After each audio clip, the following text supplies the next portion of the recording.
خوش آمدید۔ آج ہم ایک ایسے موضوع کی گہرائیوں میں اتر رہے ہیں جو ہم سب کی زندگیوں پر اثر انداز ہوتا ہے۔ بہتر فیصلے کیسے کیے جائیں؟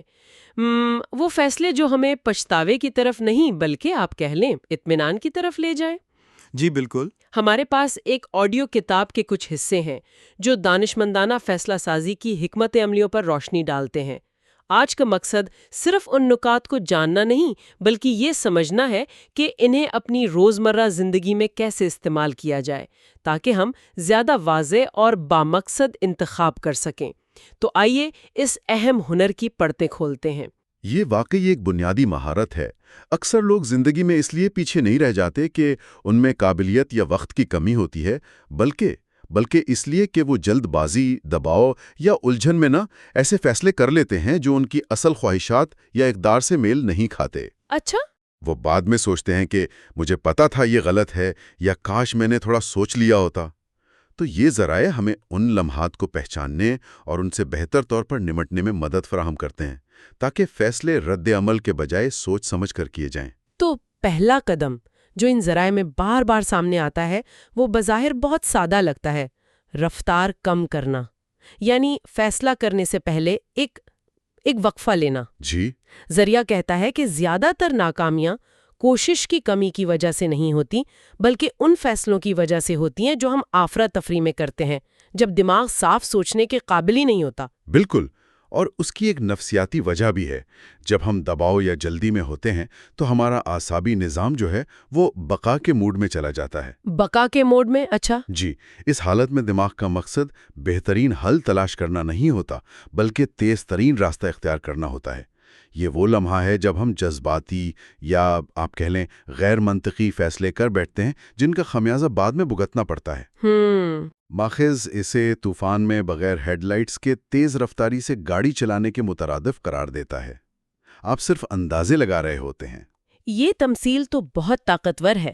تو یہ صرف سستی نہیں بلکہ ایک حکمت عملی ہے، مطلب رکنا۔ یقیناً، رفتار کم کرنا کمزوری نہیں، یہ حکمت ہے۔ یہ آپ کے دماغ کو صورتحال کا جائزہ لینے، جو بھی معلومات ہیں ان کو پروسیس کرنے اور آپ کی جو اقدار ہیں، آپ کی ویلیوز، ان کو آواز دینے کا موقع فراہم کرتا ہے۔ صحیح۔ ذرائع ایک عملی قدم بھی تجویز کرتے ہیں۔ جب آپ تھکے ہوئے ہوں، شدت جذباتی کیفیت میں ہوں، غصے میں ہوں یا غیر یقینی کا شکار ہوں تو کوئی بھی اہم فیصلہ کرنے سے گریز کریں۔ یعنی ان حالتوں میں فیصلہ نہ کریں۔ جی بالکل، اگر کوئی بڑا فیصلہ درپیش ہے تو کم از کم 10 منٹ مکمل خاموشی اختیار کریں۔ فون بند، شور شرابہ، خلفشار سب سے دور۔ صرف بیٹھیں، سانس لیں اور اپنے اندر کی آواز سنیں۔ یہ خود کو وہ مہلت دینا شاید آج کل سب سے مشکل کاموں میں سے ایک ہے، اور یہیں سے شاید دوسرا اہم نقطہ جڑتا ہے جو فوری تسکین کے لالچ سے متعلق ہے۔ ہاں، ذریعہ کہتا ہے کہ زیادہ تر لوگ وہ انتخاب کرتے ہیں جو اس لمحے میں اچھا لگتا ہے، اور یہیں سے پچھتاوے کی ایک لمبی زنجیر شروع ہوتی ہے۔ جی، کیونکہ جو چیز فوری طور پر اچھی لگتی ہے وہ اکثر آسان راستہ ہوتی ہے۔ وہ وقتی طور پر بے چینی یا ناگواری کو دور کر دیتی ہے، جیسے ورزش چھوڑ کر ٹی وی دیکھنا یا صحت مند کھانے کے بجائے فاسٹ فوڈ کھا لینا۔ ہاں، یہ تو عام بات ہے۔ لیکن حقیقی ترقی اور اطمینان اس وقتی سکون پر قربان ہو جاتے ہیں۔ دماغ قدرتی طور پر آسانی پسند ہے، یہ کم سے کم مزاحمت کا راستہ اپنانا چاہتا ہے نا۔ تو پھر اس فوری احساس کے جال سے کیسے بچا جائے؟ کوئی طریقہ ہے؟ ذریعہ ایک بہت گہرا سوال پوچھنے کا مشورہ دیتا ہے۔ یہ پوچھنے کے بجائے کہ کیا مجھے یہ چاہیے، یہ پوچھیں کہ میں یہ کیوں چاہتا ہوں۔ کیوں؟ اچھا۔ جی، یہ کیوں آپ کو سطحی خواہشات سے آگے لے جاتا ہے اور اصل محرک کو سمجھنے میں مدد دیتا ہے۔ کیا یہ واقعی آپ کی ضرورت ہے یا صرف ایک وقتی خواہش ہے، بوریت سے فرار یا کسی تکلیف سے بچنے کا طریقہ؟ یہ سوال آپ کو سچائی کا سامنا کرنے پر مجبور کرتا ہے، چاہے وہ تھوڑی ناگوار ہی کیوں نہ ہو۔ یعنی اپنی خواہشات کی تہ تک جانا۔ یہ واقعی فوری تسکین اور حقیقی خوشی کے فرق کو واضح کرتا ہے۔ فوری سکون اکثر بعد کی بے سکونی کا پیش خیمہ بن سکتا ہے نا؟ بالکل، اور یہیں سے ایک اور طاقتور تکنیک سامنے آتی ہے جس پر ذرا زور دیتا ہے۔ مستقبل کے ممکنہ پچھتاوے پر غور کرنا۔ خود سے یہ پوچھنا کہ کیا میں کل صبح اس فیصلے پر پچھتاؤں گا؟ یہ سوال جادوئی طور پر آپ کو موجودہ لمحے کی جو جذباتی دھند ہے اس سے نکال کر مستقبل کے صاف آسمان تلے کھڑا کر دیتا ہے۔ یہ ایک طرح کا ٹائم ٹریول ہے، صرف چند گھنٹے آگے کا۔ یہ کیسے مدد کرتا ہے؟ مطلب کیا فائدہ ہے اس کا؟ یہ کئی طرح سے مدد کرتا ہے۔ اول یہ ایک فوری پاز بٹن کا کام کرتا ہے، آپ کو فوراً رد عمل ظاہر کرنے سے روکتا ہے۔ تار کی کسوٹی بن جاتا ہے۔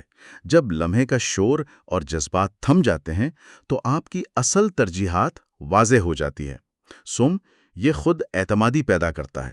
جب آپ جانتے ہیں کہ آپ نے ممکنہ نتائج پر غور کر کے فیصلہ کیا ہے تو آپ اپنے انتخاب پر زیادہ قائم رہتے ہیں۔ اچھا، ذریعہ یہ بھی کہتا ہے کہ پچھتاوا اکثر لا علمی کی وجہ سے نہیں ہوتا، بلکہ اس لیے ہوتا ہے کہ ہم جانتے بوجھتے وہ کام کرتے ہیں جو ہمیں نہیں کرنا چاہیے تھا۔ یہ بات تو چونکا دینے والی ہے۔ تو یہ سوال ہمیں اس جانتے بوجھتے غلطی سے بچا سکتا ہے؟ کیا اس کی کوئی مثال ہے؟ مطلب روزمرہ زندگی سے؟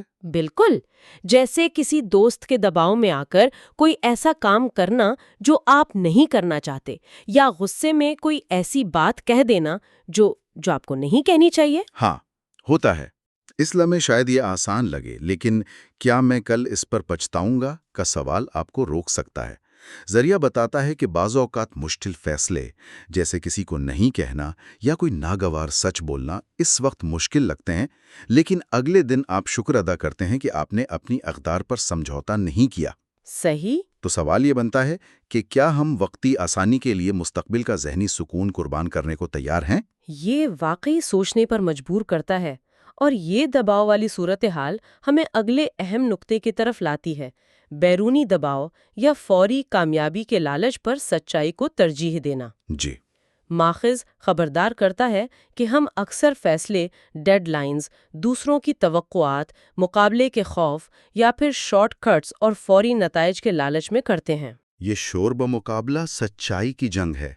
دباؤ آپ کو رد عمل پر مجبور کرتا ہے، آزادانہ انتخاب پر نہیں۔ آپ صرف صورتحال سے نکلنا چاہتے ہیں یا کسی کو خوش کرنا چاہتے ہیں۔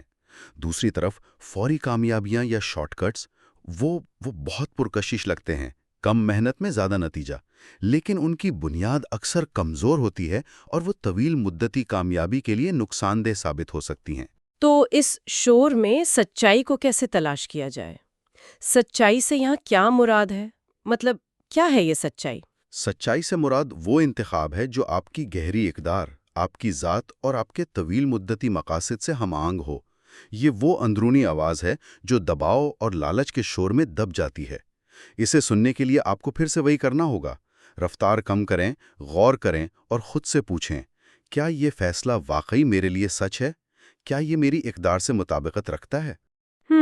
ماخذ کہتے ہیں کہ دوسروں کو مایوس کرنے یا رفتار کم کرنے سے نہ گھبرائیں اگر یہ آپ کی اندرونی سچائی کے مطابق ہے۔ سچائی شاید خاموش ہو، لیکن یہ پائیدار طاقت رکھتی ہے۔ دباؤ آپ کا سکون چھین لیتا ہے، شارٹ کٹس آپ کی بنیاد کمزور کرتے ہیں، لیکن سچائی پر مبنی فیصلے آپ کو مضبوط بناتے ہیں۔ یہ سچائی کی تلاش اور بھی مشکل ہو جاتی ہے جب ہم ان گنت بیرونی آوازوں میں گھرے ہوں: خاندان، دوست، میڈیا، سماجی توقعات۔ یہ پانچواں نقطہ ہے نا، اس شور میں اپنی سوچ کو واضح رکھنا۔ یہ آج کے دور کا ایک بہت بڑا چیلنج ہے۔ ذریعہ خبردار کرتا ہے کہ یہ بیرونی آوازیں اتنی بلند اور مسلسل ہو سکتی ہیں کہ ہم اپنی اندرونی آواز کو سننا ہی چھوڑ دیتے ہیں۔ ہم دوسروں کی رائے کو اپنی حقیقت سمجھنے لگتے ہیں اور نتیجتاً ایسے فیصلے کرتے ہیں جو ہمارے نہیں ہوتے بلکہ دوسروں کی توقعات یا خوف کی عکاسی ہوتے ہیں۔ تو کیا ہمیں دوسروں کی رائے بالکل نہیں سننی چاہیے؟ یہ تو ممکن نہیں لگتا۔ نہیں، سننا ضروری ہے، بالکل سنیں، لیکن سننے اور مان لینے میں فرق ہے۔ دوسروں کی آراء کو معلومات کے طور پر لیں، ان کے زاویہ نظر کو سمجھنے کی کوشش کریں، لیکن انہیں فلٹر کریں۔ فلٹر کریں کیسے؟ ماخذ کہتا ہے کہ ہر رائے کو اپنی سوچ پر حاوی نہ ہونے دیں، وقفہ لیں اور پوچھیں، یہ تو ان کی رائے ہے، لیکن میں خود اس بارے میں کیا محسوس کرتا ہوں یا سوچتی ہوں؟ ان حربوں سے بھی ہوشیار رہیں جو لوگ آپ کو فوری فیصلہ کرنے پر مجبور کرنے کے لیے استعمال کرتے ہیں، جیسے مصنوعی عجلت پیدا کرنا یا منظوری نامنظوری کا خوف دلانا۔ یعنی اپنی ذہنی خود مختاری کو برقرار رکھنا۔ اور شاید اسی اندرونی سمت شناسی سے چھٹا اصول جڑتا ہے، جب کچھ ٹھیک نہ لگے تو اس پر توجہ دینا۔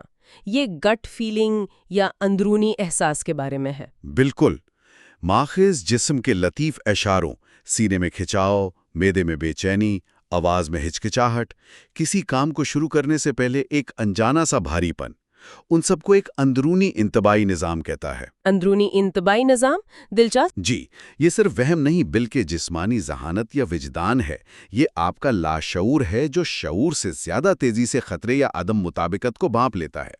لیکن اکثر ہمیں سکھایا جاتا ہے کہ ان احساسات کو نظر انداز کریں، منطقی بنیں، مطلب دلیل پر زیادہ زور دیا جاتا ہے۔ اور یہی غلطی ہے۔ جب ہم اس اندرونی نظام کو بار بار نظر انداز کرتے ہیں تو ہم خود سے رابطہ کھو بیٹھتے ہیں۔ نتیجہ وہی پچھتاوا، مجھے شروع سے ہی لگ رہا تھا کہ کچھ گڑبڑ ہے۔ ہاں، یہ جملہ تو بہت سنا ہے۔ ذریعہ مشورہ دیتا ہے کہ اس احساس کو سنجیدگی سے لیں، اس کے بارے میں تجسس پیدا کریں۔ مجھے ایسا کیوں محسوس ہو رہا ہے؟ اس احساس کے پیچھے کیا پیغام ہے؟ گھبراہٹ جو کہ نئی صورتحال میں فطری ہے، اور اس گہری بے چینی جو کسی چیز کے غلط ہونے کا اشارہ دیتی ہے، اس میں فرق کرنا سیکھیں۔ اس اندرونی حکمت کا احترام کریں، چاہے فوری طور پر وجہ سمجھ نہ بھی آئے۔ یہ اپنی ذات پر بھروسہ کرنے کی دعوت ہے، اور بھروسے کے ساتھ مستقبل کی فکر بھی آتی ہے۔ 7واں نقطہ اسی بارے میں ہے، ہر فیصلے کے مستقبل پر پڑنے والے اثرات کا جائزہ لینا۔ جی، اور یہ صرف بڑے فیصلوں جیسے کیریئر یا شادی تک محدود نہیں، یہ روزمرہ کے چھوٹے چھوٹے انتخاب پر بھی لاگو ہوتا ہے۔ آج آپ جس طرح اپنا وقت گزارتے ہیں، اپنی صحت کا خیال رکھتے ہیں، اپنے تعلقات نبھاتے ہیں، وہ سب مل کر آپ کے آنے والے کل کی بنیاد رکھتے ہیں۔ یہ انتخاب مستقبل کی بیج ہیں۔ تو یہ صرف حال میں جینے کے فلسفے کے خلاف نہیں؟ اکثر کہا جاتا ہے حال میں جیو۔ نہیں، یہ حال میں جینے کے ساتھ ساتھ مستقبل کی ذمہ داری لینے کی بات ہے۔ ماخذ پوچھنے کی ترغیب دیتا ہے، اس انتخاب کا فوری نتیجہ کیا ہوگا اور طویل مدتی نتیجہ کیا ہوگا؟ اگر میں آج اس آسان ہاں کہہ دوں تو کل مجھے کن مشکل نہیں کا سامنا کرنا پڑے گا۔ اچھا۔ کیونکہ ہر ہاں کسی دوسری چیز کے لیے نہیں ہوتی ہے۔ آپ کے وسائل، وقت، توانائی، پیسہ، وہ محدود ہیں۔ انہیں دانشمندی سے استعمال کرنا مستقبل کی منصوبہ بندی کا حصہ ہے۔ نظم و ضبط یعنی آگے کی سوچ ہی طویل مدتی سکون اور ترقی کی ضمانت ہے۔ یہ واقعی ایک اہم توازن ہے، اور بعض اوقات یہ توازن قائم رکھنا مشکل ہو جاتا ہے، خاص طور پر جب آسان راستہ ہماری اقدار سے ٹکرائے۔ یہ 8واں نقطہ ہے، اقدار کی بنیاد پر مشکل فیصلے کرنا۔ یہ وہ لمحات ہیں جہاں کردار کی اصل آزمائش ہوتی ہے، جب سچ بولنا مشکل ہو، جب صحیح کام کرنا نقصان دہ لگے، جب دوسروں کی منظوری حاصل کرنے کے لیے اپنی اقدار پر سمجھوتا کرنے کا دباؤ ہو۔ ماخذ کا خیال ہے کہ حقیقی ترقی انہی مشکل فیصلوں سے ہوتی ہے۔ اور ان سے بچنا؟ اگر ہم مشکل فیصلوں سے بچیں تو؟ ان سے بچنا یعنی ہمیشہ آسان راستہ اختیار کرنا جو آپ کی اقدار کے خلاف ہو، آہستہ آہستہ آپ کی خود اعتمادی کو ختم کر دیتا ہے۔ آپ اپنی نظروں میں گر جاتے ہیں۔ ذریعہ کہتا ہے کہ آپ کی اقدار وہ نہیں جو آپ کہتے ہیں، بلکہ وہ ہیں جو آپ دباؤ کے تحت کرتے ہیں۔ یہ تو گہری بات ہے۔ جب آپ مشکل حالات میں اپنی اقدار پر قائم رہتے ہیں، چاہے اس کی قیمت چکانی پڑے، تو آپ اندرونی طور پر مضبوط ہوتے ہیں۔ حقیقی سکون بیرونی حالات کی آسانی سے نہیں، بلکہ اندرونی ہم آہنگی سے آتا ہے، یہ جاننے سے کہ آپ نے اپنی سچائی پر سمجھوتا نہیں کیا۔ یہ اندرونی طاقت پیدا کرنے کا عمل ہے، لیکن عمل کرنے سے پہلے 9واں اصول کہتا ہے صرف تب عمل کریں جب وجہ واضح اور ٹھوس ہو۔ یہ محض حرکت میں رہنے اور بامقصد عمل کرنے کے فرق کو واضح کرتا ہے۔ جی، بہت سے لوگ بے چینی یا الجھن سے بچنے کے لیے بس کچھ نہ کچھ کرنے لگتے ہیں۔ انہیں لگتا ہے کہ حرکت کرنا ہی ترقی ہے، لیکن ماخذ خبردار کرتا ہے کہ اگر عمل واضح سوچ، ٹھوس وجہ اور اقدار کی بنیاد پر نہ ہو تو یہ اکثر توانائی کا ضیاع ہوتا ہے اور مزید مسائل پیدا کرتا ہے۔ یہ رد عمل ہوتا ہے، حکمت بھرا جواب نہیں۔ تو اگر واضح نہ ہو تو انتظار کرنا بہتر ہے، مطلب کچھ نہ کرنا بہتر ہے؟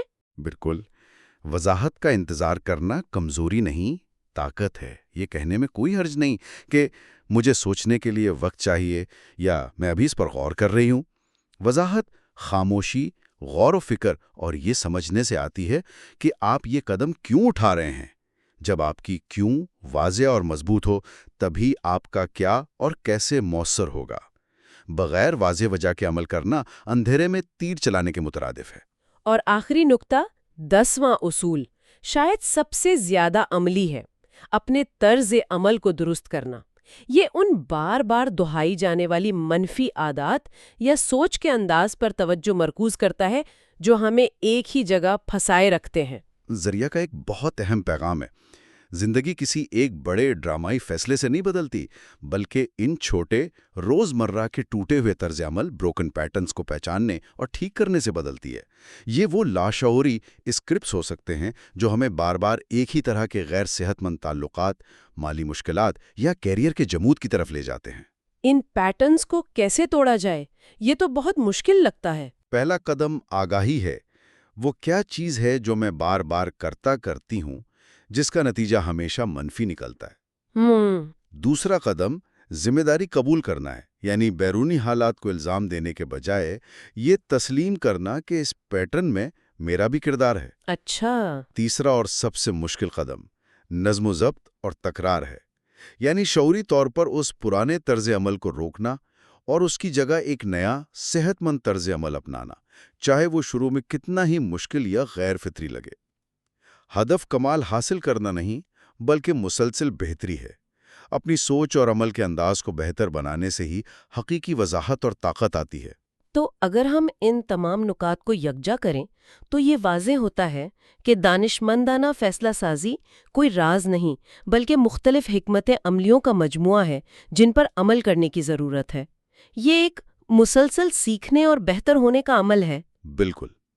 خلاصہ یہ ہے کہ ہمیں رفتار کم کرنے، فوری تسکین کے بجائے طویل مدتی نتائج پر غور کرنے، ممکنہ پچھتاوے کا اندازہ لگانے، بیرونی دباؤ اور شور کو فلٹر کر کے اپنی اندرونی سچائی اور اقدار کو سننے کی ضرورت ہے۔ جی۔ اپنے وجدان یا گٹ فیلنگ پر بھروسہ کرنے، ہر فیصلے کے مستقبل پر اثرات کو سمجھنے، مشکل حالات میں اقدار پر قائم رہنے، عمل کرنے سے پہلے واضح وجہ تلاش کرنے اور اپنے نقصان دہ طرز عمل کو پہچان کر انہیں درست کرنے کی ضرورت ہے۔ یہ سب مل کر ایک مضبوط فریم ورک بناتے ہیں۔ یہ واقعی ایک جامع نقشہ ہے۔ ایسا لگتا ہے کہ یہ سب چیزیں آپس میں جڑی ہوئی ہیں۔ جی بالکل جڑی ہوئی ہیں، اور شاید ان ذرائع سے اخذ کیا جانے والا ایک حتمی غور طلب نقطہ یہ ہے، چونکہ ہماری زندگی کا معیار ہمارے فیصلوں کے معیار پر منحصر ہے، تو سب سے اہم فیصلہ شاید یہ عزم کرنا ہے کہ ہم فیصلہ کرنے کے اپنے عمل کو ہی مسلسل بہتر بناتے رہیں گے۔